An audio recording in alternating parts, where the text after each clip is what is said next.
Guild Boss 4, day number 2.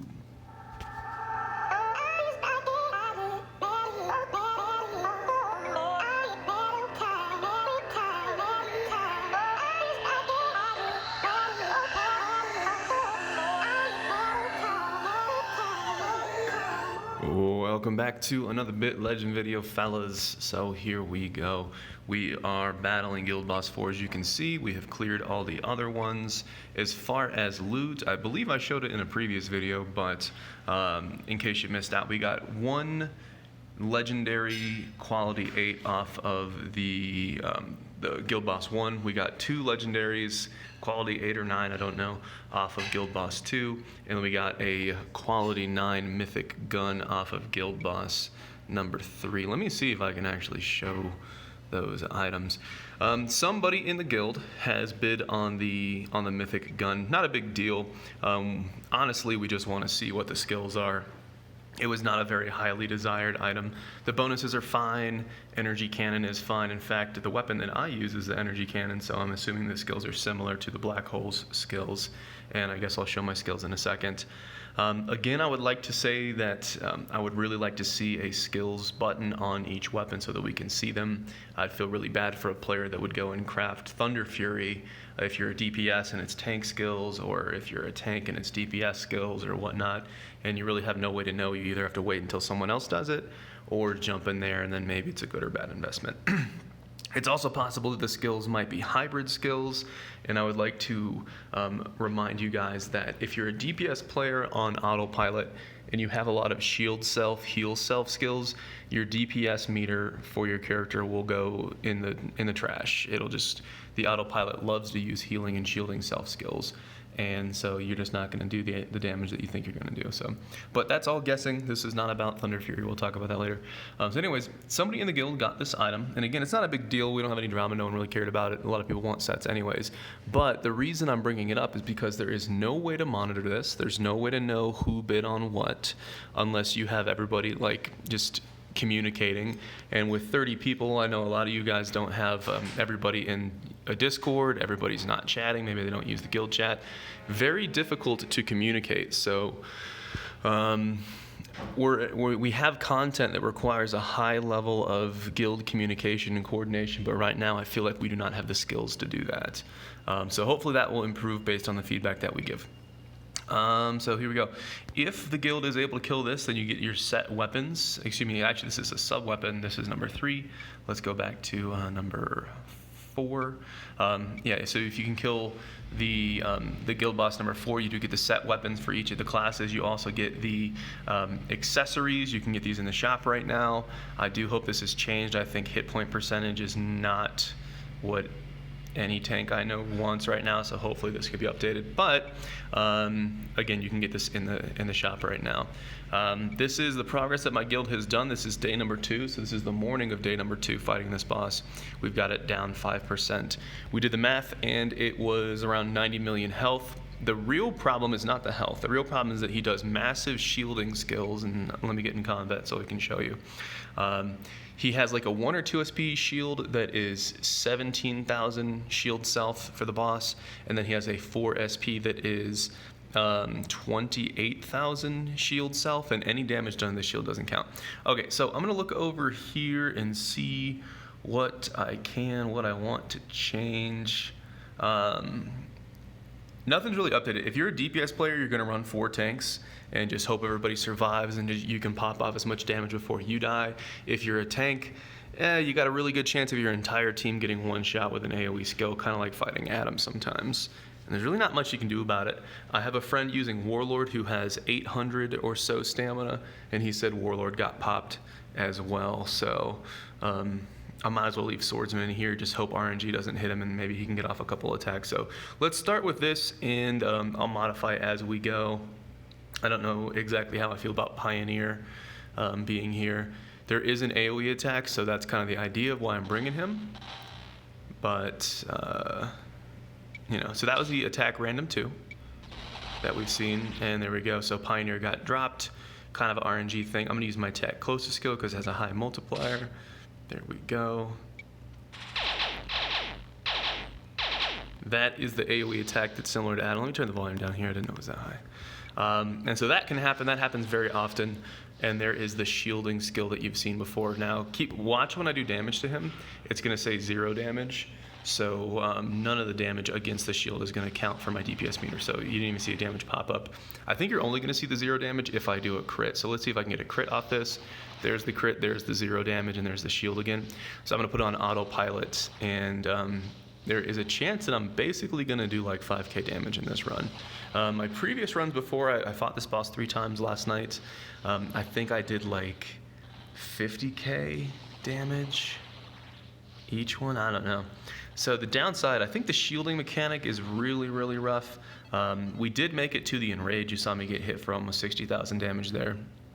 Look at that damage. That might be the lowest damage of any attempt I've ever seen on this boss. Mainly because the shielding doesn't really work. And we got a really bad roll with the attack team there. So it feels pretty bad. It's a good thing that the tickets that you get is not based on. We got the 3-minute timer. The tickets that you get are not based on the amount of damage that you do. That's kind of good. It's a team effort. However, if you're not putting out a lot of damage, I can see a lot of guilds that are struggling. Maybe you're struggling on boss 3 or something. If you're not putting out a lot of damage, the guild's going to be like, well, we might need someone here who can do damage, because if a lot of people on the team can't do damage, then no one kills the bosses, so nobody gets loot. So it makes sense you basically got 2 options. Either try to get all the top players in one guild and grind this thing down, or what's more likely, and what my guild is talking about right now, is fragmenting the guild into 3 or 6 guilds or so, because killing the first 3 bosses is so easy. It's only 9 million. It's only 9 million damage to kill the 3rd boss, and we did it in like an hour or something. So it's so easy to kill the first 3 bosses, and keep in mind, the only set piece that the final boss drops is the weapon. And while the weapon's really good, we want it, but if my guild's not killing this, to be honest, no guild's going to be killing this. So what's going to happen is, if you really want your accessory, you can get that from the shop. And for the weapon, if you're not killing the boss anyways, then what's the point? So, like I'm saying, a lot of guilds, my guild included, are considering splitting up into 10-man guilds or into 5-man guilds. Because if you have a whole week to punch away at these bosses, I think farming the first 3 bosses is going to be really easy. And then again, if you split into 3 guilds, you have increased your loot chance by 3. If you split into 6 guilds, you increase the loot chance by 6. And everybody has a realistic chance to actually get some of these pieces. So you get the sub weapon from boss 3, you get the back piece from boss 3. We have seen one guild, not mine, but one of the guilds did get, I think, the left-sided ancient blade piece as well. And also, what would happen if you split into smaller guilds? Let's say your guild has 3 tanks, and you split your 30-man guild into 3 10-man guilds. You put a tank in each group. That way the tanks aren't fighting for loot. And if you have a healer, somebody's playing support, you do the same thing. So I believe Unity has 3 tanks, and I believe Unity has 3 supports. So right now, if we split into 10-man groups, none of the tanks are fighting each other. You don't have to coordinate that. None of the healers are fighting each other. And while the DPSs still have to compete against each other, and you have to figure out how you're going to do that, you've still increased their loot odds significantly. So while the system still at that point wouldn't be perfect, it would still be pretty good. I'm 100% certain that with 10-man groups, even if only 8 of them are DPS players, I think that they can kill Guild Boss 3 pretty easily. And as a tank, I did a respectable amount of damage to this boss. I'm not keeping up with a DPS player by any means, but still, that's respectable damage. That's good. And that was only 3 attacks. I think it was 3 attacks. Yeah, it had to be 3. So it's still doable, and you feel useful. I can put 500,000 in this boss over 3 attacks, but I've attacked Guild Boss 4. I think I've done it 4 times, and this is the amount of damage I've done 4 times in 4 attacks. Basically nothing. I'm basically just tagging the boss and trying to get kill point loot at this point. So I really hope that the meta doesn't turn into splitting guilds, because 1, it's a big pain in the butt to organize that. 2, it really opens up the option for guild drama. And then 3, it's probably not the best thing for the community, honestly. A bunch of fragmented guilds and things weird and you want to bring people together, not split them apart. And while things like Discord help, let's go into another battle. Things like Discord help to let you coordinate and chat, and you still feel like a community. But I don't think the game should encourage fragmenting. But I don't see a way that it would not. I feel like it's inevitable at this point. More crits off of the boss. We do some healing. Keep in mind my pet is not healing that much. It's just a healing health bar bug.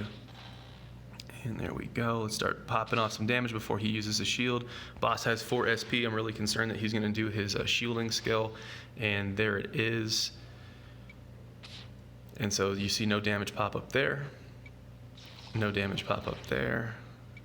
I still want to use high damage skills because I still got to bust through that shield.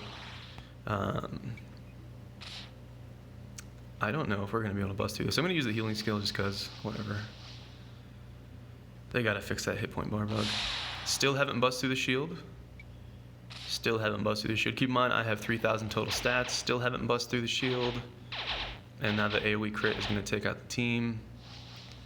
And I'm just going to shield myself just because I can do it. Look at me, I'm so strong. So, yeah, I think it is not intended for this boss to die. I'm actually very impressed with my guild. The fact that we have been able to take off 5% in one day. I think we just hit the 24-hour mark against this boss. So that's kind of cool. Big shout out to the guys doing big damage. You know, you are obviously appreciating this go on autopilot. But yeah, so now keep in mind, this is an early access game. They're working with feedback and whatnot. There we go. There is the enraged. So at least as a tank, you can get to enrage. It doesn't do anything for you, but you can get there. It feels moderately like a moral victory, maybe. But yeah, there's a lot to be desired. So what that means is that your feedback is very, very important. You need to show your feedback on, you know. I've got 30 tickets right now. I do one more attack, I'll have 33. Everybody who has not yet bid should have 33 tickets as well. But yeah, I think guilds are going to fragment. I think some small guilds getting loot versus everybody getting nothing is the only answer. The drop rate is extremely low. I think a suggestion for the fix would be to remove all of these legendary items, put them somewhere else, put them in raid, put them in a new world boss, I don't know. Remove all of these legendary items, and then since the boss drops 1 to 4 pieces of loot per boss, then you're at least getting a mythic every single boss. You've got a better chance of getting sets every single boss. But even so, like, there's a real good chance that we're not going to drop a single set piece this week. We have 30 members in a guild. There are 6 slots in a set.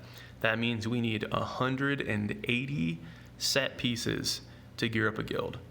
So being generous, even if we got 1 set piece per week, it would take 180 weeks to gear up my guild. So that doesn't make a lot of sense. And also that does not consider the fact that what if the drop rate of tank, healer, and DPS gear is the same? We only have 3 tanks. We only have 3 healers. So what if all the tanks and the healers get geared up, but every 3rd set piece is still a tank piece, every 3rd set piece is still a healer piece? I'm not a big fan of the system. I think a way that system could be improved would be if the boss would drop a set material, and then you could use a crafting recipe to craft. I think that would be the answer there. And then everybody would have to fight, but you'd fight equally over set piece materials. Let's say Guild Boss 4 drops a set weapon material, and you can craft it into any weapon that you want, any set weapon that you want, and that would make a lot of sense, and it would take away that. But I feel like this system's going to push a lot of DPS players into playing or using support gear that they may or may not want to use. It's not the end of the world. It's still going to be an upgrade, but it's pretty rough. And then also the current issue is that drops are really, really low in Raid 6, Raid 7, Raid 8. Really, really low. So the chance of you upgrading anything that is not a guild boss drop is very low. Because I think the idea is they want us to upgrade the lower tier gear to get stronger, to fight the guild boss, and then get guild boss loot. But I'm getting maybe like 5, maybe 10 nuggets a week of the legendary crafting materials. It's not great. It's not great. So at this rate, I'm not going to be able to upgrade stuff. I don't know why I clicked on him. Not going to be able to upgrade stuff. And if you're a free-to-play player, right now they've really got to make some changes, because what's going to happen is you're going to get to zone 9 and you're going to get stuck. So keep in mind that, like I've said 100 times, the devs respond to feedback. They're really interested in what everybody thinks. This doesn't have to be a game where everybody, a new content comes out and every single player is full gear instantly. It doesn't have to be that way, and I'm not saying that it should. But at this point, I've been doing Raid 6 for 2 months. There you go, my entire team's dead, and we're just going to go on auto. Let's just see if I can, by myself solo, get to the Enrage stage, which probably. But anyways, yeah, I've been in Raid 6 for 2 months. I have put all of my raid shards into Raid 6. I did Raid 7 just like once or twice, just for, whatever. I put all of my energy into World Boss, and not a lot. Ever since the 050 patch, I haven't had a World Boss drop, and the entire time I've been playing, I haven't had Raid 6 drops. I think I've seen one Raid 6 Legendary. I have never seen a Raid 6 Mythic. And I don't know if I got to Enrage there. So the drops, they have to increase. Players are going to lose interest. They have to fix the drops, and they need people's feedback to hear what's going on. But yeah, so let me take a quick look if there's anything else to show. If I go to auction, you see my currency down there, 33 tickets. But anyways, that's what it is. So we can take down 5% in one day. Keep in mind that this week started, we only had 5 days instead of the 7. It would be kind of cool if the devs would give everybody more boss attacks. Since we're missing 2 days, if they would give us 6 more challenge attempts, that would be kind of cool. We could do a little bit more numbers. People have more experience to fight against the boss. And I think that would help smaller guilds that are like really close to finishing Guild Boss 3. And if they got those 6 extra attempts per player just for this week, because we started halfway through the week, I think it would help small guilds. But for us, for my guild, we're definitely not going to kill this boss this week. And it would just give us more time to try to test out things, run different compositions, try different weapons, etc., etc. So that's what I think. They have to increase the drops. They got to. Remove the legendaries if you're going to keep it 1 to 4 pieces per boss. The devs did say that they're going to add more bosses over time. But yes, it's an early access game, but you still have a very alive and vibrant player base. And they should feel like they're getting rewarded for the time spent. Raid 7 and Raid 8, the drops are completely busted. We have a guildie that has done probably around 500 Raid 8s and 0 drops. 0. Like maybe 6 mythic fragments. So, and then again, I know Raid 8's not officially released, but these things should be adjusted. So anyways, as always, I appreciate you guys for watching. I want to hear what you guys have to say, so definitely feel free to chat in the YouTube here, chat in Discord, and as always, I appreciate you guys for watching, and I'll see you in the next video.